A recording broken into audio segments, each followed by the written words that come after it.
5 seconds.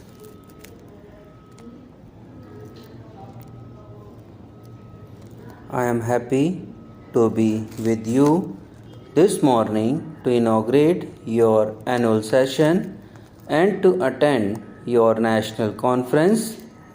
Speaking at such important business conferences is a matter of pleasure for me, but before accepting the invitation from the organizers this time, I wondered whether the pleasure of inaugurating your annual session comes with a price tag because for the third consecutive year the CII annual session has been inaugurated by a different Prime Minister. Your President has said some good words about me in his welcome remarks. They are no doubt pleasing to my ears, but they also remind me of the enormous expectations people have from me and from my government. In the recently concluded general elections, the people have given a mandate to the BJP and its allies to govern. At the same time, it is a fractured mandate. The challenge before us is to do full justice to our job, even though we have a fractured mandate. I assure you that, in spite of some teething problems, the people's desire to see a stable, strong, and action oriented government in New Delhi will be fulfilled.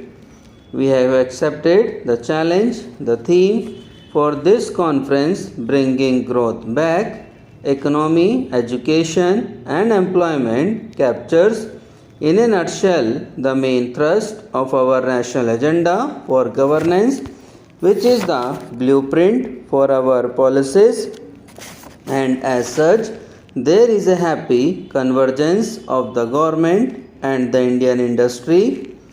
Such a participating relationship will enable India to realize her full potential of economic growth and the well being of our people. I have good reason to be empathetic to this point.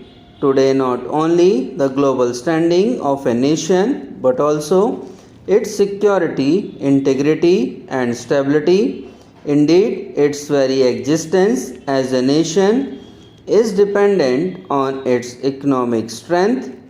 I therefore firmly believe that the time has come to insulate the nation's economy as much as possible from the turmoil in its democratic polity. It is high time all sections of our society, including those in business, industry, and politics, sank their partisan obsessions and focused their attention on the all important national imperative growth, and still more growth. With the union budget due for presentation, it is an opportune time to spell out our philosophy. The national agenda has stated in clear and unambiguous terms that my government shall arrive to develop a national consensus on all major issues confronting the nation. The problems facing the Indian economy are too many, too complex, and far too important to be subjected to a partisan approach. We simply cannot afford to play politics with the nation's economy anymore. This indeed will be the real test of patriotism on the economy front. This point demands candid and even self-critical elaboration. The first phase of economic liberalization was launched in 1991. Some of the reforms brought about positive changes. Unfortunately, the measures taken to free the economy were not matched by checks and balances and we have paid a price for those lapses. Also, the liberalization process suffered from inadequate attention to the eradication of unemployment and to many critical issues in the school sector such as healthcare, education, and housing. Importantly, it failed to give a momentum to infrastructure development, which is now choking growth.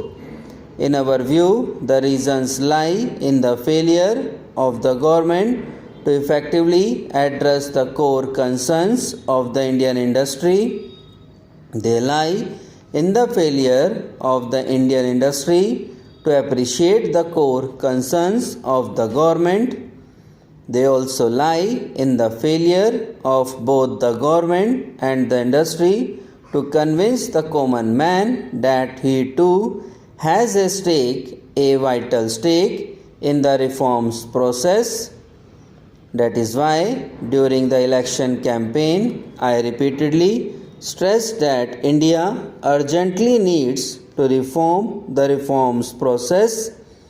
To explain what we mean by this, let me first enumerate what I think are the three main complaints of the industry against the government, the three main complaints of the government against the industry, and also the three main complaints of the common man against both the government and the industry.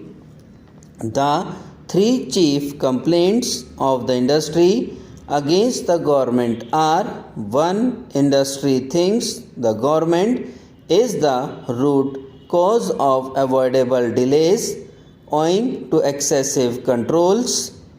Even after 7 years of reforms, a typical industrialist is forced to spend considerable time in management of the government than in management of his own business.